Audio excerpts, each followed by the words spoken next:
figured I might as well try and do some work on the Skyline today while it's Saturday and we're on lockdown. And behind me you can see my Skyline, and in front of me I can see the new power steering pump. So that's what I'm going to be working on today. So I'll give you a brief rundown on what this pump is. Here we go. So this is a 2000s Holden Astra or Opel Astra power steering pump. This is apparently the aftermarket power steering, well, OEM but aftermarket power steering pump to use. It's fairly stable from what I know and reliable, and it's got to be better than the one that doesn't work in the car. So I've got to try and make this work. I don't like the reservoir that it's on it, but I don't think there's really anything that I can get away from using that. So I'll probably have to put it up under somewhere where it's accessible so that I can check the level, etc., and make it all nice. So I want it to be hidden like the current one, but it does mean that I'm probably going to have to position it in a different place. So here we go. First thing I need to do is give it a clean because it's really dirty. Hands are really dirty. So let's go ahead and get that done. Once it's clean, we can then start to looking at putting it in the car. I need to get the car on the hoist once this thing goes. I've got an essential workers car behind me, 400 horsepower RX7 that we've just done the clutch on. So that's getting picked up shortly, and then once that's gone, the Skyline goes on the hoist. So we can start pulling it apart and see what we can make work. So right now I'm gonna get this cleaned up, and then I'll be back with you once everything's on the hoist. Managed to get the car running before, and it's just been a small problem that was plaguing me for several months. Just haven't had time to look into it. But hey, it's running, which is great. And I've also been looking into where I'm going to mount this pump. Now, the new pump is quite large. It's quite, how do I say, awkward. It's an awkward shape. It's got awkward pipes coming off it and all that sort of stuff, and I wasn't really sure where to mount it. I don't really want to mount it somewhere that's going to look bad. So let me give you a rundown on what my options were, and also my current system as well. So here's the engine bay. Now here is the existing reservoir that I'm using. So normally this is full of fluid, but it's empty now, and then the pump is actually sitting up. You can see. Oh, it's hiding. Now, it's actually sitting up under here. There. So it's nicely hidden away under the gut. As you can see, the lines are running down. They run up. Up over the subframe and into the power steering rack.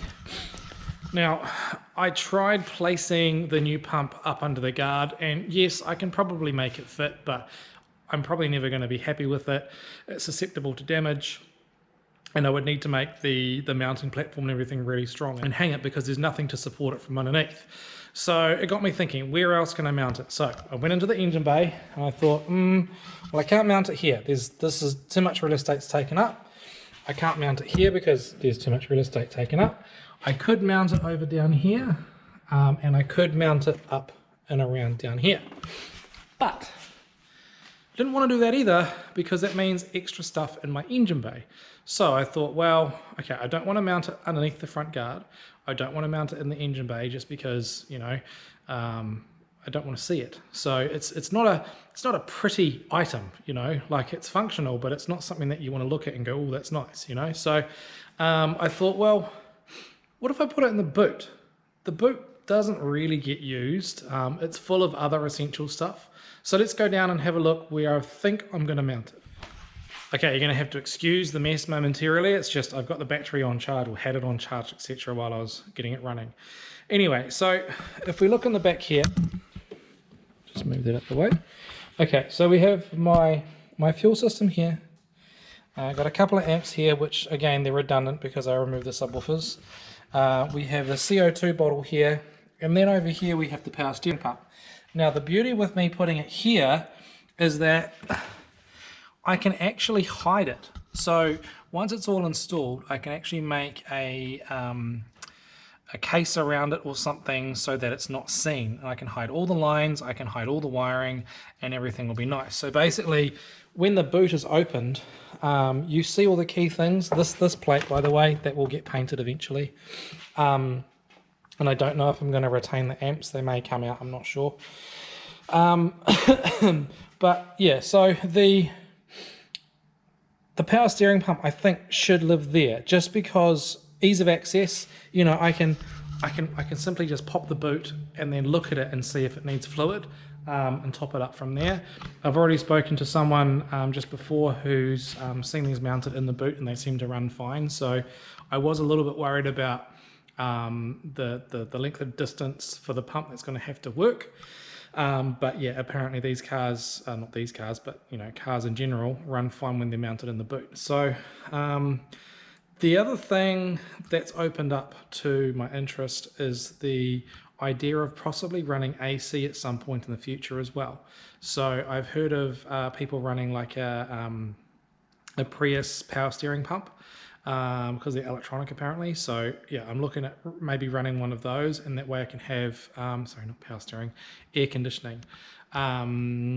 Yeah, so I can look at running air conditioning in this later on, because driving this in the summer, it's just ridiculous. It's too hot. So, and I can control everything via the ECU, via the PDM, or not PDM, the PMU, and I can run all stuff like AC and stuff like that as well when I'm ready to go. So I think we look at going down that road. I think I look at mounting this in the boot. It just means that I have more wiring and more plumbing, which equals more expense, but that's fine. It's just, this is just the ongoing thing that custom cars happen. You know, you do one thing and you finish a bunch of things, and then you find out there's a whole bunch of other things that you want to do and change or do differently or whatever. So that's where we're at now. I was never happy with the MR2 pump that was in the front before it died. Yeah, it was controlled by the Apexi RSM, and it was on or off, whereas these Astra ones you can actually control via PWM, which I can do with my my power module on the front there, my ECU master one. So yeah, so I think what I'm going to do now is look at trying to fit it in a place where it's going to look nice and out of the way, but it still gives me access. And then I'll see if I can figure out some plans or some drawings and stuff of a Prius AC pump, so that I can look at mounting one of those in the future as well, but give this setup provision so that I can mount that later on as well. So yeah, anyway, I might as well just give you a walk around of the car while I'm here, just to give you a bit of a scope on what it is and what's been done, and then we can finish the video off, and then the next video I can start making the pump reservoir mount and all that sort of stuff. So anyway, give you a bit of rundown. It's a 1990 Nissan Skyline. It started out life as a maroon GTST, so that was an RB20 DET engine, manual, not four-wheel drive or anything like that. The friend of mine, John Purdy, who I eventually bought it off and built it for, he found it in a paddock, and I think he paid $800 for it.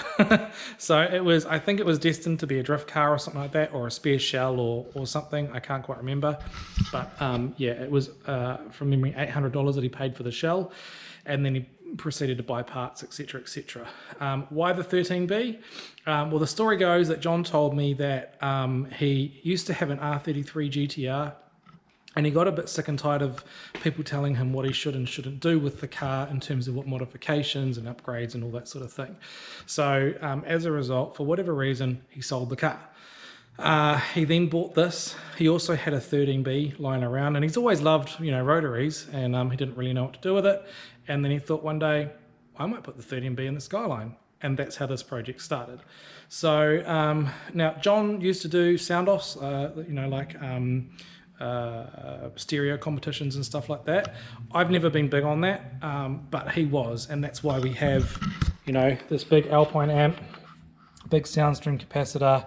It's also got two 12-inch subs in the back, and this bottle here that was supposed to be NOS, but at the time I said that probably NOS wasn't the best idea and that we should look into something else. So we bought a CO2 tank and then just converted everything to run CO2 instead of NOS.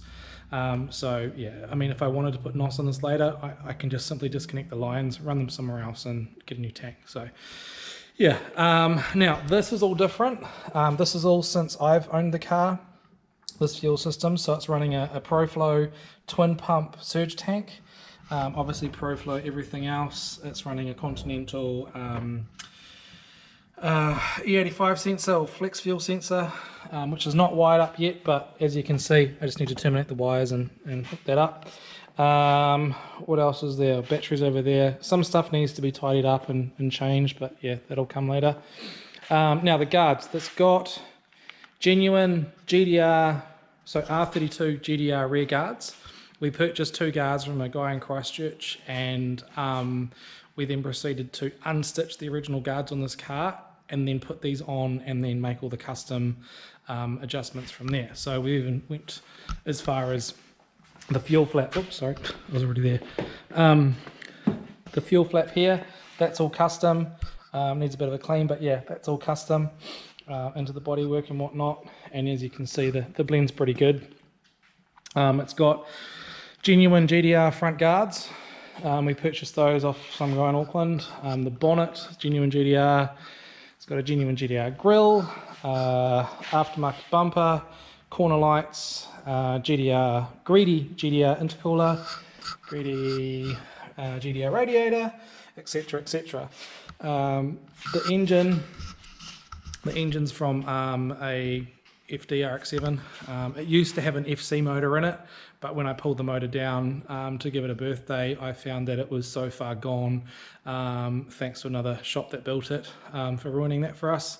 I decided to use a spare FD engine that I had lying around, and that's the one that we have in here. I've used all the manifolds and stuff off my own FD, intake manifold and stuff, and then modified them to run on this car, and decommissioned a bunch of like emission stuff that it didn't need and welded it, and I've spent probably days working on those manifolds. Anyway, yeah, we're running a whole bunch of Turbo Smart goodies, side mount alternator and all that sort of stuff. So here we go, side mount alternator.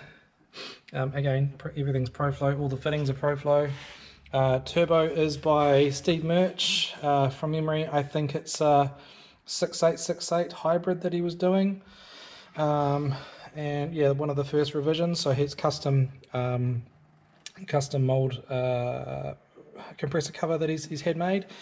Turbo Smart wastegate, Turbo Smart blow-off valve, Turbo Smart fuel pressure regulator, all that sort of stuff. Now this is all stuff that we sell, so everything on this car is to show you what we can do, but also what we can supply. So yeah, that's why we've decided to use all of the products that we sell on a daily basis. So anyway, let's go have a look inside the car, shall we, for what we can see. Okay. Excuse, it's a little bit messy at the moment because it's, I don't know, been driven.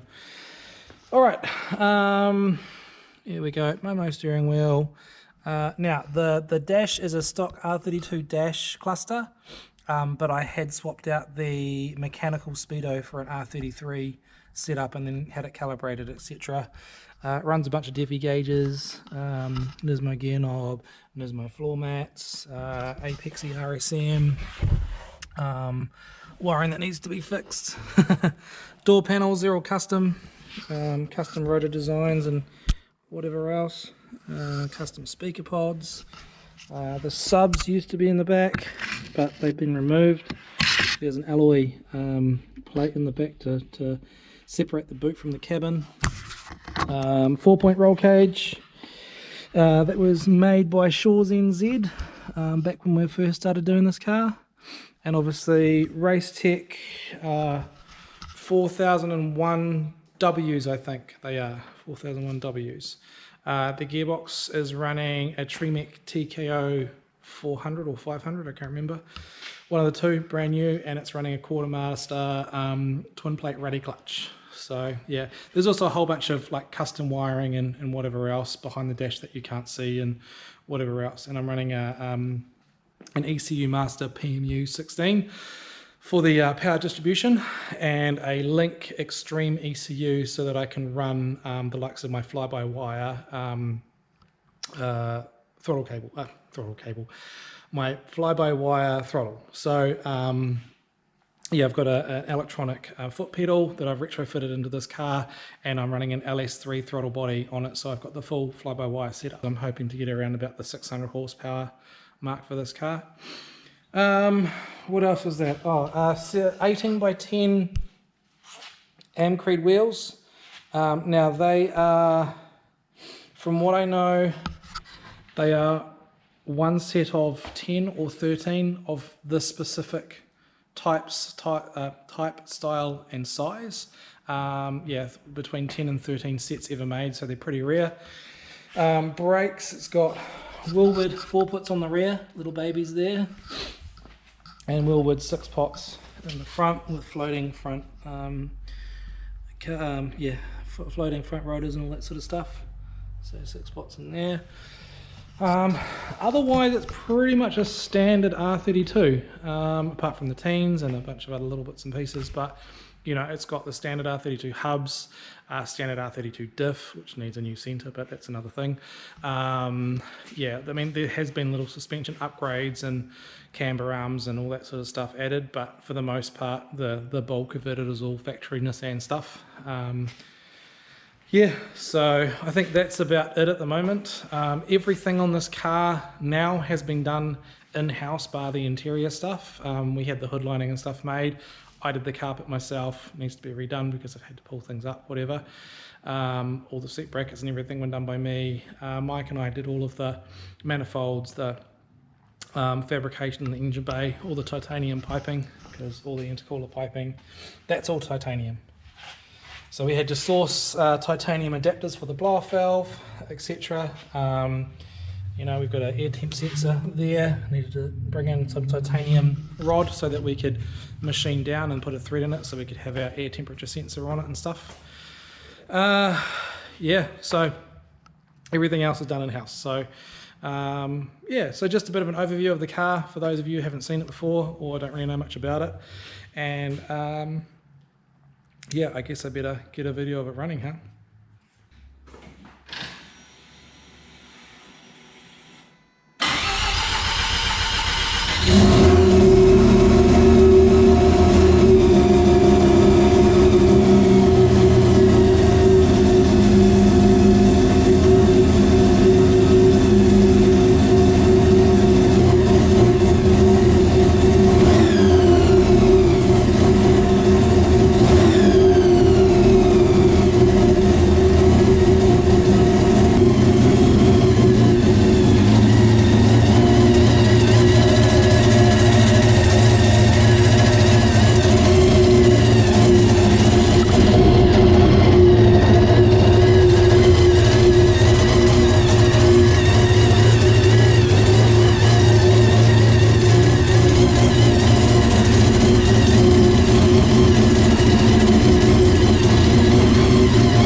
That's about it for now. I've given it a bit of a run up and I'm just going to shut it down for the day.